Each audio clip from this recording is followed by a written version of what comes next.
messing with a country boy, a country boy, a country boy. Don't go messing with a country boy, don't mess with a country boy. When I was a little bitty boy, baby, I cut my teeth on a big old tree. Mama filled my bottle from my moonshine still. My first meal was the bass she killed. Welcome to another episode of Best to Zenk. I'm your host, future Hall of Famer, Scotty B. I'm bringing Dynamite Andrew in. He is from parts unknown, weight unknown, height unknown. They ever use height unknown for a guy in their intro? No. I think you kind of figured it out, like 6'1", 6'2". Yeah, it's because they rarely, unless it's like Andre, they rarely announce height anyway. True. When Andre died, he was 7,000 pounds, and he was 10'6". According to Hulk Hogan, he was dead when he slammed him. He was already dead when Hogan slammed him. So, digging the mask. Andrew's wearing a mask lately. He's hiding his identity. He's wanted by the federal government. That's why he's wearing a mask. It has nothing to do with trying to look cool. I don't know anything about that. Yeah, that's right, because you're not Andrew. Never mind. Anyway, let's start up. We have today at Abyss of Zinc, we have a singles match. Hillbilly Jim versus Dino Bravo, March 15th, 1987 from Maple Leaf Gardens, which is really crazy because I looked at the listings for this week. Like they're going to Detroit in a week and a half, and they're in Toronto, and then they're all on the West Coast a couple days later. Like, what a fucking shit show that was back then. I still can't get over that they did like a Saturday's main event from Detroit, and they were in the Pontiac Silverdome like shortly before, weren't they?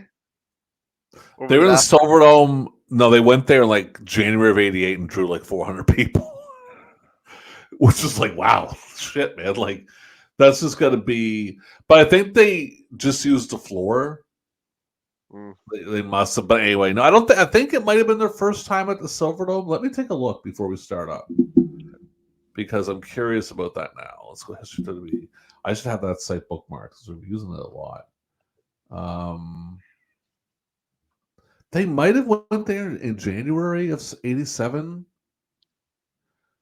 I know they went there in '88 for sure.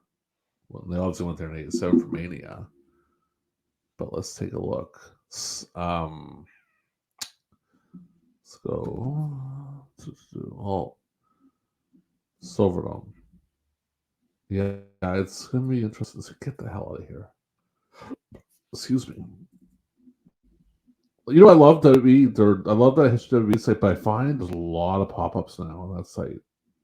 Have you noticed that? I never go there. Okay, so '87. They went to the Silverdome twice. They went for Mania, and then they went back in November. And that card consisted of the Russos versus Boris Zukov and Nikolai Volkov. Don Morocco beat Killer Khan. Bama Bigelow beat Butch Reed. Jake Roberts and Teddy DiBiase fought to double count out. The Strike Force beat the Islanders. And the main event, the Honky Tonk Man defeated Randy Savage by count out. So they only went there twice. So they went to Mania was their first time there. And then they went there a little bit afterwards, but then it kind of went to shit. So where did that Saturday's main event happen that I love so Joe much? Louis Arena. That's Joe like Louis right Arena. next door. No, it's not. Not at all. Pontiac Silverdome is not in Detroit. It's in Pontiac, Michigan. It's a different city. I get that, but I mean the fact that they're doing one show in Detroit, another one in Toronto, another one right there. Yeah, I know. They're big. Well, it's a big spot for them at that time. They're really pushing in because they're getting a big spot. Now, you know what's interesting is we haven't done this in so long. We didn't get into what we're doing in this time frame. We did that with the last episode. We didn't talk about what are we doing March 14th or 15th, 1987. It's a Sunday. So what are you like at this point? You're 7? What are you doing at this point, Andrew? 6. You're 6. Okay. Yep. I would have been just consumed by professional wrestling at this point. Like it was like that was the main focus for me, full throttle, because also this is right around the time that we finally got superstars. Like I remember. Yeah, it would have been this weekend, I think, or the weekend after. I remember the Danny Davis turn. I remember the Bulldogs losing to the Hart Foundation. I remember Captain Lou Albano's retirement. That was unchallenged. That's strange. But I think they showed it on Superstars too. Yeah. They showed a clip on Superstars. Yeah. And those were my earliest WF TV memories. Like Mhm. before that, it was just Coliseum home videos and reading about them in the magazines. And you had watched the Saturday Night event, did you not? You watched it, like the Battle Royal one? Yes, Okay. yeah. I had also seen because I would usually fall asleep after a couple of matches in because I was Yeah. young. Yeah. Like I remember seeing George Steele and Randy Savage. I remember seeing Hogan and Orndorff in the cage. But that Battle Royal Saturday's main event was one that it felt like I was more in the know because now I was watching the The weekly TV. TV. Yeah. Yeah. I found the aura of Saturday's main event, and not to cut you off. Do you have anything more you wanted to add to that? No. The aura of Saturday's main event is just it was so late at night. Like it was on 12:30 our time. And it And was the just music was great. Obsession was fantastic. It was a perfect storm. Like it was just like those quick fire promos that oh like you'd be yeah. watching Golden Girls and then all of a sudden Hogan would come on there and say, "Well, come on, I'm gonna go." So I remember my favorite part of the Saturday's main event was the opening after they did the interviews and they show the guys. You go, oh, right on, like he's wrestling tonight. He was super pumped because everyone wouldn't get a promo, right? mhm. But it was Saturday's main event was fucking great, man. I was my first one I'd seen live was in '88 was the Hogan Harley race match. Okay. Well, because I had seen the main event live. Now I had seen, and we'll kind of jump into what I'm doing in '87.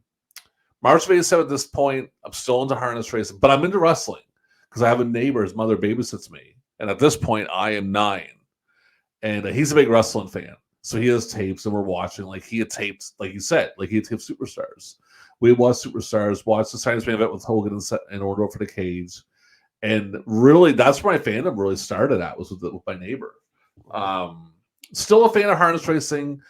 Like I said, don't go all into pro wrestling until the next year. '88 is when I go all in, but I was still a fan. Again, me and Ace at this time, '87 on a Sunday, man, not a lot of anything, just kind of hanging out, watching TV. Dreading the next day because I hate school. Yeah. So I think we're both in that same boat. So it's that. Not at this time. Like for me, I like what grade would I have been at this stage? 2 or 3, 2 maybe. Yeah, I loved two.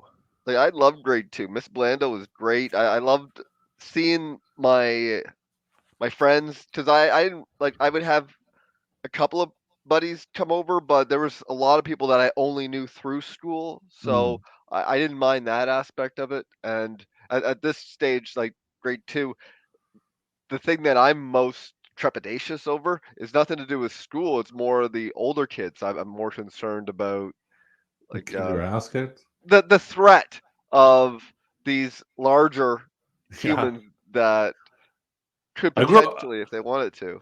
I grew up in housing, brother. At this age, in housing, you had to fight. You didn't have any choice in the matter. If you didn't want to fight, you were just gonna get your ass kicked. So, me with school was not. I was never a fan. I mean, I got. It's funny. I became a fan of school later in life. Like when I was in high school, I liked it much better than I did in middle. Like I hated middle school, hated elementary school. Um, High school was great. I had a great time in high school. Huh. I thought, yeah, it was a blast. That's why I stuck See, around for I'm so the long. exact opposite. I really loved elementary school. Like I have such vivid memories of things like being in grade six and going down to the grade one class and reading Finding a new girlfriend. no reading to a student and Wrestling magazines, right? no, I believe it was. Do you remember those books that those? I think they were like called critters or something. They all kind of looked like hedgehogs. I don't know. But anyway, Huh, it's one of those. Maybe the Berenstain Bears. Anyway, oh, interesting. Okay, let me fix my computer here because my power cords. There we go. It's back. All right, so son of a bitch. We're gonna go into champions if this my computer decides to charge. There we go. All right, the World Wrestling Federation Heavyweight Champion, March 15th, 1997. Who would that be? I'm gonna go out on a limb and say it's Sterling Golden. Terry Bollea, actually. Ah, it's All right, close. well, we'll give you 1 point. Thanks. Who is the Intercontinental Heavyweight Champion? I believe it is the Macho Man Randy Savage. Randy Poffo. but we'll give it to you. We'll give you a Thank you. point. Why did it not go up? Hold on a second here. Did you get that? Did you get my Why am I getting my picture up? There it is. I Came saw. up and came. There we go. All right. The World Wrestling Federation Tag Team Champions of the world. I believe it is the Hart Foundation. It is the Hart Foundation. Man, it's by mouth of the South, Jimmy Hart. Who is the women's champion? Fabulous Moolah. That is correct. Who is the women's tag team champions? Glamour Girls. They are, and it's funny because they haven't done shit. I don't think they even defended at this point, but they're technically the champions at this point. Who is the NWA champion? I believe it's the Nature Boy, Ric Flair. He's always champion, man. He's Even in the always same champion. color trunks. Who is the U.S. champion? Is it the Russian Nightmare, Nikita Koloff? It is Nikita Koloff. Who is the NWA tag team champions? Is it Ravishing Rick Rude and Raging Bull Manny Fernandez? It is. Who is the United States tag team champions? This is a Ooh. different, yeah. This is a bit harder. That is tougher. Is it Ronnie Garvin and Barry Windham? It is not. It is Dickie Murdoch and Ivan Koloff. Oh, okay. Such a random team. Like, just really weird. Who is the TV champion? Is it Tully Blanchard? Yeah, it's so fucking easy. They just and six-man tag. Who's six-man tag team champions? Is it Dusty Rhodes and the Road Warriors? It is also them. And celebrating a birthday on this day is Sheiky. Mr. Iron Sheik turned 45 on this day. Oh, wow. Yeah, and MJF was -9. So MJF was -9 years old at this point. So we watched a match with Hillbilly Jim, Dino Bravo. And now the thing is with us is because we're getting hit with copyright left and right. If anyone knows if anyone's even still watching, but if you really know how to get around copyright, reach out to us because we don't know. So what we're doing is I basically took a bunch of pictures and put them into a slideshow. And my copyright, wait, hold on. You have a mute, don't you? Yeah, well, it just came out of nowhere. Sorry. What about Anyway. the second and third one? Why don't you shut the hell up? I'm the guy who formats this shit. If I want to put coughing into our fucking thing, I'll do it. It's funny because I was watching one of our older videos. The one, I think it was 81. Mhm. Or maybe it was 82. Anyway, I just randomly strolled midway through, and you're saying some out of pocket things, and then you're like, okay, then give me the signal to go back on, and then I do this. You didn't Well, fucking watch what was going on at all. that's strange. Usually I did pretty good, but fucking whatever. I'll tell you, we had an edit issue with one of our podcasts. What I did with racing, that became a big issue. People got offended by that one. People actually watched them ones. But anyway, how we do is we'll watch the match. We're gonna do a slideshow with pictures of the match. I'll put the description in the description of the actual match itself if you want to watch it. This was Dino Bravo and Hillbilly Jim from Maple Leaf Gardens. And yeah, so like Dino has the dark brown hair. Yeah, that's the Dino I know and love. He looked much better. There's old Hillbilly coming out. Fuck me, sold out crowd 18,000 here. I looked it up, 18,000 sellout. I actually checked out a reference how many times they mentioned Mania 3, and I actually wrote down. I want you to guess how many times they mentioned WrestleMania 3. 13? 5. Oh, okay. And Gorilla and Jimmy Hart are on commentary, which is weird. That I guess he's using that. Bobby's getting ready for the big match. Generic music for Hillbilly, which I hate that. I hate that as well. Yeah. Johnny Valiant's wearing ring attire, which is really odd. Well, he would have matches still at this point. We'll go into it because we'll have it. So yeah, basically, I mean, it's a typical Hillbilly match. Headlock, Dino's cowering away the whole time. Andrew, you made notes. You want to add some to it here? Well, I can tell you this: just the whole WF house show style. This felt very Coliseum home video to me, if you know what I mean. Mm-hmm. He's going to shake his hand, by the way. Like, oh, come on, shake the heel's hand. It's real smart. Yeah, it's very by the numbers, very basic, which isn't bad, but it's nothing to write home about. Nothing to like keep and maintain your interest, even though it's a short match. There was times when I found myself like thinking about all sorts of other shit. Looking at your phone and stuff. Yeah, Yeah. yeah, it was just Well, boring. It was a boring match for me. Um, but it well, did it's make me have a thought what's that? right around this time. It's funny because if you remember, Mr. Fuji for the longest time was just Don Morocco's manager, nobody else. Why are we floating over to Fuji? It has nothing to do with this match, and this match is over now. By the way, Hmm. but it's ref bump. They do a ref bump. I think they DQ Dino for it. They they do this awful finish where the referee is down. Valiant comes in, gives some really gentle kicks to Hillbilly sternum, Hmm. and then he and Dino start celebrating like stupid heels and ask the referee to raise their hands, and then the referee just walks over to Hillbilly and raises his hand. So like nobody did any type of a job. It was just like, oh, now it's a disqualification, I guess. And It's very weird ending. yeah, I didn't like it at all. Um, the No, it's reason I just mentioned Fuji is well, that that's now. he was with Morocco, just Morocco, Yeah. and Valiant was just really with Beefcake. Valentine, yeah, but it was mostly Beefcake because Valentine would still be managed by Jimmy Hart when he would do singles on occasion. Sometimes Johnny Valiant, depending on who was there, but he was always still considered Jimmy Hart guy. Hmm. And then out of nowhere, with both of them, they start getting guys assigned to them: Killer Khan, Kamala, Sika, Demolition, Dino Bravo, and it made me think, what happens into the course of history if Johnny Valiant stays with Demolition and Fuji is off in this corner doing his shit, I don't think Demolition. Go ahead. and I think they split up the new Dream Team. I don't think new Dream Team becomes a thing. I think if they turn on Beefcake at Mania 3, Hmm. then I think you have Valentine's singles, Bravo singles, and demos, and it what it does is it saves this guy.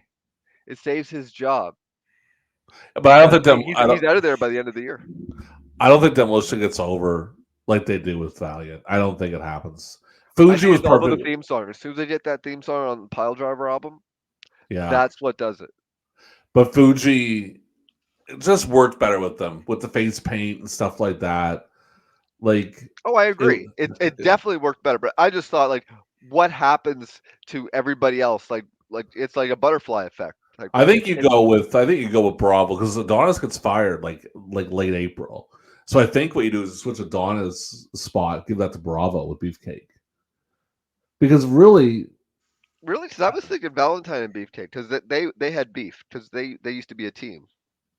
yeah, but I think with Bravo being actually it's tough, man, because Beefcake's a new babyface, Bravo's a new heel, so you're kind of in a spot where well, who really gets over because you're gonna fuck someone up. So maybe you Yes. put Valentine with Beefcake, have Beefcake go over in the feud, and then you put Bravo with just a couple like the kind of what they did with them was put with jobbers and stuff like that, basically, right? Well, Yeah, I mean, he could be worked in Billy Jack Haynes. He could be worked in Ken Patera. like, don't talk about Billy Jack. We can't mention that on YouTube. Has anyone heard about anyone? What's up with him? Like, I know he's in the hospital when it happened. They put him in the hospital. They probably put him in the psych ward, to be honest. I'm guessing. Long Let's time check coming. that. Let's take a look here real quick before we get to the sports stuff or the actual shows of the day. I want to see what there's any updates on him. Billy Jack Haynes. People are surprised. Well, yeah, custody. Custody, nothing yet. Psychiatric analysis on Billy Jack Haynes' alleged murder. Yeah. So they're putting him in a psych ward, checking him, seeing if he's just not stable, man. People seen his interviews. The guy's a maniac. All right. Let's get into the shows of the day. You're doing the Japanese stuff. I need to get into my notes real quick here. All right, let's see here. Be real nice if my notes would work and just click on the link, but they won't. So we will go up here and copy and paste it. Let's see here. Okay. We have a couple shows going on. We have the AWA and Aurora. And they have one in Green Bay the same day. I wonder if they're doing double shots. We'll find Oh, out. Masacido defeated Rick Gardner. Leon White, aka Big Van Vader, defeated Super Ninja by DQ. Jimmy Snuka defeated Colonel De Beers. NWA World Tag Team title match. Shawn Michaels and Mario Jannetty defeated Kevin Kelly and Buddy Rose. Average age of wrestler 33 years old and 1.1. Green Bay. Yeah, double shot. They have Tom Stone defeated Jerry Sags, which is funny. Everyone's favorite Buck Zumhoff defeated Brian Knobs. Monster Saito and Super Ninja defeated Leon White and Buck Zumhoff. Strap match, Jimmy Snuka defeated Colonel De Beers. And the tag team title match, same match. This is the last one. At least they mixed it up. It wasn't a carbon copy of the card. There was some different things. Oh, yeah, for sure. We got CWF, and they're calling this Night of the Thunderdome. New Breed Chris Champion and Sean Rolla defeated Mark Sterling and Jason Sterling. Oh, sorry, unknown winner. Cold Steel versus Ron Simmons, unknown winner. Adrian Street versus Solar Humphrey, unknown winner. In a cage match, Kevin Sullivan defeated Bad News Allen. Scott Hall defeated Tombstone. Jimmy Valiant defeated Conga the Barbarian. NWA Florida World Tag Team title match. The Mod Squad, Basher and Spike defeated Southern Boys, Tracy Smothers, and Steve Armstrong. Title change! NWA Florida Heavyweight title, Mike Rotunda defeated Ed Gardner. Title change! 32 years old. Do you want to do your Japanese one? Then I'll get into my other ones.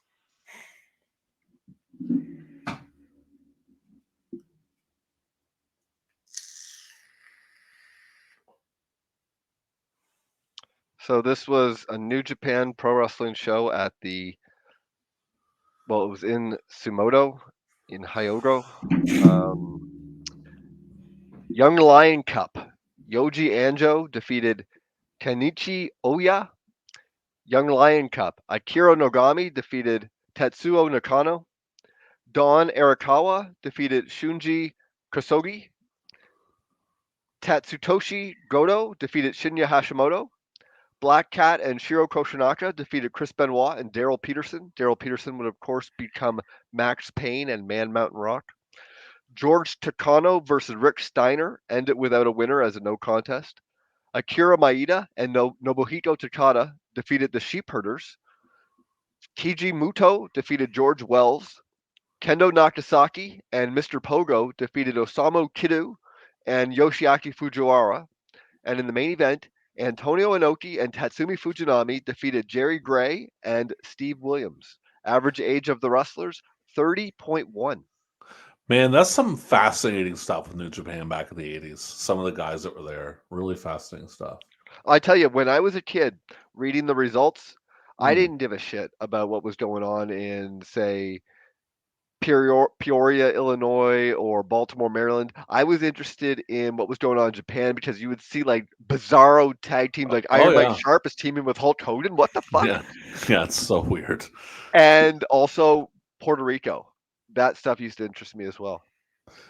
This one here, JCP, from Memorial Auditorium, Greenville, North, South Carolina.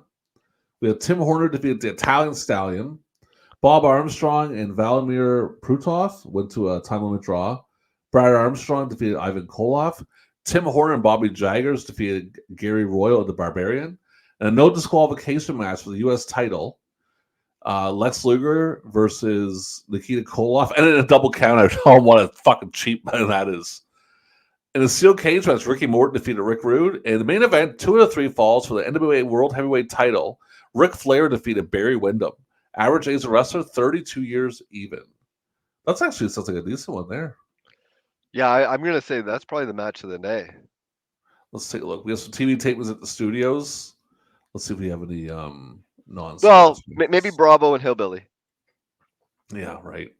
Okay, that one is not. I'm not going to look at that. I'm going to go Stampede in Calgary. Because I was going to go JC, but they're all squash matches. 16-man battle royal. Maka Singh defeated Beef Walton, Bill Casimir, Cuban Assassin, Duke Myers, Gary Morrow, Johnny Smith, Kerry Brown, Mr. Haito, Ron Ritchie, Vet Kong Express 1, and there's a bunch of question marks. So Vet Kong Express 1 and the Cuban Assassin defeated Johnny Smith and Gary Morrow. Do you know who Vet Kong Express 1 is? Who's that? That's Hiroshi Hase. Okay. Stampede North American Heavyweight Title. Moccasin defeated Jeff Wheeler. Mr. Hater defeated Duke Myers. Bill Kazmaier defeated Beef Wellington. And Kerry Brown and Ron Ritchie ended in a double countout. Average age of wrestler 32 years, point 3. Let's go to the World Wrestling Federation. We have 2 shows, one in Richfield and the one in Toronto. Richfield Coliseum doesn't have an actual attendance. Greg Valentine defeated Haku. Ron Bass defeated S.T. Jones. Dick Slater defeated the Assassin. Dick Slater in March of 87. Jake Roberts defeated the Iron Sheik. Brutus Beefcake, Vert, and Tama went to a time limit draw. Honky Tonk Man defeated Coco Beware. An elimination match for the main event. Roddy Piper, Ricky Steamboat, and George Steele defeated Randy Savage, King Harley Race, and Adrian Adonis. Average age of wrestler 35.2. And the one we just watched, WWF in Toronto's Maple Leaf Gardens. We have. I can just say this. Mm-hmm. There's different variations of that 6-man tag match. Yep. I've seen it with Hercules and Savage and Harley Race. I've seen it with Adonis and Savage and Race, and it never fails to deliver. It always rules. Yeah, it's good. The MSG one was really good. I remember seeing that. That was really good. So this is the Frank Time Memorial Tournament. We have Sifa, well, a couple undercard matches, obviously. Sifa Afi defeated the Red Demon in 4 minutes and 45 seconds. Hillbilly Jim defeated Dino Bravo by DQ.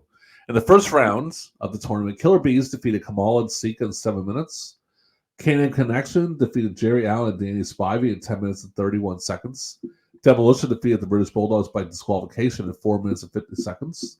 Paul Orndorff and King Kong Bundy defeated Don Morocco and Bob Orton Jr. in 6 minutes. In the second round, semifinals, Demolition defeated Canaan Connection by countout in 9 minutes, 21 seconds. And Killer Bees defeated Paul Orndorff and King Kong Bundy in 4 minutes and 22 seconds, which is really fast. But I guess they're probably hurting for time. And the finals, Killer Bees defeated Demolition in 6 minutes. In the main event for the World Wrestling Federation Tag Team titles, the Hart Foundation defeated the Killer Bees. Now that's bullshit, by the way. Average that is bullshit. Like, why the Killer Bees have to wrestle like 9 times before they get the title match? Like, what the fuck? I'm like, what are you doing? We can't go back out there and wrestle again. Let us wrestle in the next show. It gives them an excuse to lose, but Killer Bees didn't need an excuse to lose. And imagine seeing so many goddamn Killer Bees matches in one night. That's not a fun time. You're a kid, you're looking at the program, and or maybe you're watching the TV. Well, you don't know because it's a tournament, so you don't know you're going to see them the whole night until you get Well, that's the thing, right? So you're seeing the list of wrestling tag teams that are appearing. Short, other than Jerry Allen and Dan Spivey, which would have been fucking torture. You're thinking the Bulldogs. I'm thinking the Bulldogs at this point. Even though that would have been the worst. Well, no. I'm thinking if I'm a kid there, my thought is the Bulldogs are going to the finals. Yeah, and then Orndorff and Bundy are always a threat because they're main event guys. Well, they look like the main event guys in this thing because they look like they got squashed by the Bees. But anyway, so that is the shows for the day. Let's jump into sports. We just have baseball. Do we have baseball? No. We have basketball and hockey. Okay, this is basketball starting. New York Knicks versus the Boston Celtics. I'm going to say 113-89 for the Celtics. You got the 113 right for the Celtics. That's pretty fucking impressive. Wow. Yeah, 113-104. I heard him did you look at this? The Atlanta Hawks versus the Denver Nuggets. Gonna go 109-95 for the Hawks. 104-100 Hawks. New Jersey Nets versus the Indiana Pacers. Let's go 97-94 Pacers. 123-99 Pacers. Los Angeles Clippers versus the Los Angeles Lakers. 123 to 6. 106. No, 115 to 101 Lakers. Golden State Warriors versus the Portland Trailblazers. Let's go 117 to 111 for the Warriors. 119, 108 for Trailblazers. Mm. Seattle Supersonics versus the Sacramento Kings. 112 to 110 for Sacramento. 107, 106 Sacramento. Cleveland Cavaliers at the Washington Bullets. Let's go 100, 100 even to 94 for Washington. 97, 89 Washington. Who is the top we'll say the top team in the Atlantic Division in the Eastern Conference? Is it Boston? It is Boston. Top team in the Central Division. Is it Atlanta? It's Detroit Pistons 43 and 20. Atlanta's 43 and 21, so you were fucking close.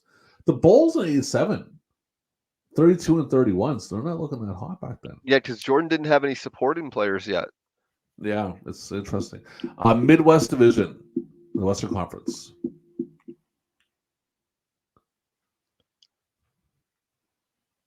Houston? Dallas. And the Pacific Division. Lakers. Lakers. Who has the worst record in the NBA at this time?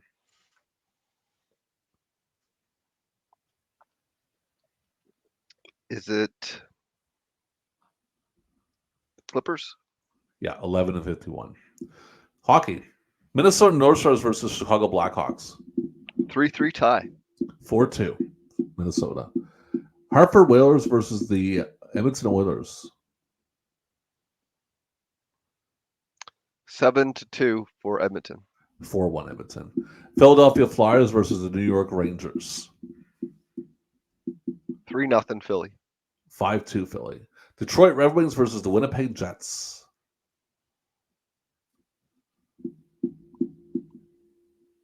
4-4 tie. 1-1 tie. Yeah, you got the tie part right. Give you that. Norris Division leaders.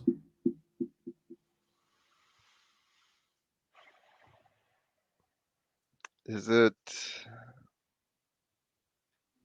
St. Louis? Detroit. Mm. St. Louis is second. Smite Division leaders. Edmonton? Yeah, Edmonton. Calgary was a close second. Calgary was good back then, dude. People don't give them a lot of credit, and like they were only a couple games behind them. 2 finals appearances in 3 years, Mm. including 1 cup. Adams Division. Is it Montreal? Hartford. Wow. Yeah, that's surprising. That's Yeah. very surprising. Patrick Division. Philly? Philadelphia. And who is the worst team in the NHL at this point? There we go. Is Go it ahead, Toronto? Ryan. Your hometown Vancouver Canucks. Oh. Yeah, they're the worst team. Good for All them. right, so let's jump into. Did I put the loop there? Okay, let's go into some music.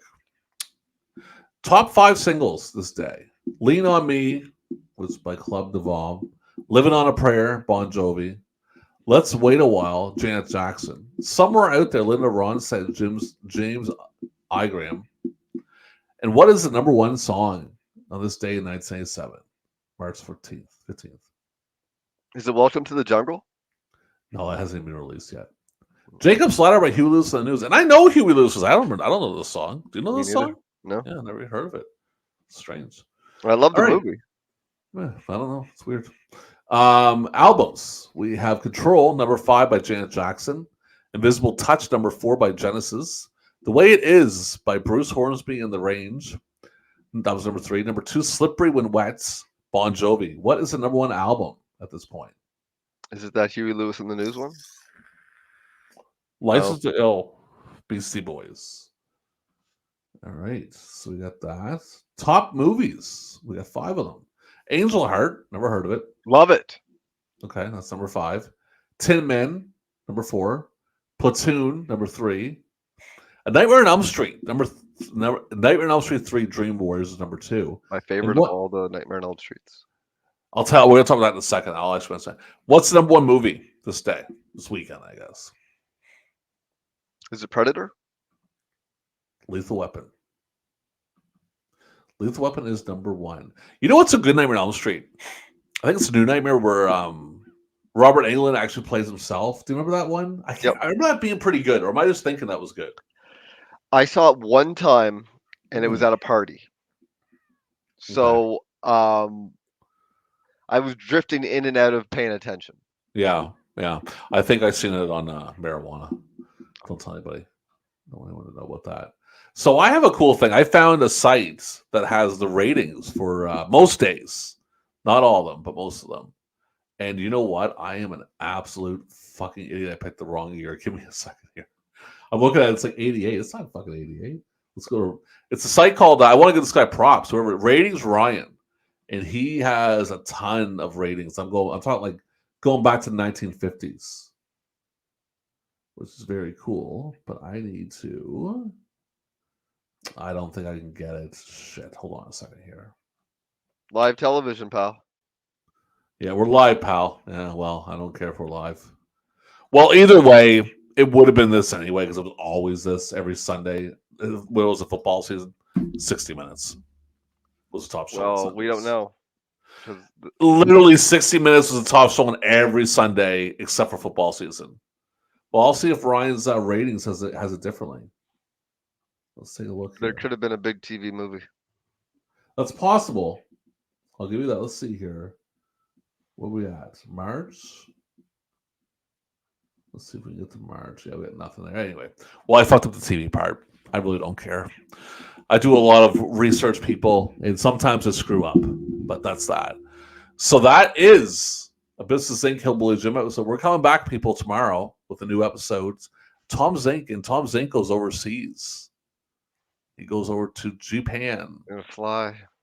He's gonna get on a plane and fly, and But anyway, that's up. And then later this week, probably I'm thinking Friday, we're gonna give it a homage to Sting, the man, because Sting is retiring on Sunday, and I think it's a real retirement this time. And we're gonna bring up a match with WCW for 1991. That's gonna be coming up on Friday. So enjoy this episode for now, people. If you aren't watching, let us know how you feel about the whole slideshow idea. Nobody's watching. Kind of, let us know. And don't forget to subscribe, hit that like button, and tell Andrew the Masked Man to fuck off and stop being so negative. Nobody's watching. They're all watching. They're watching it right now. People love it. They're like, it's back, baby. Yeah, that's true. Until next time, big demand. We'll see you in the next episode of Business Zenk. Morning, waking up alone. Another night, another fight. It seems it never ends. Another town, then another show.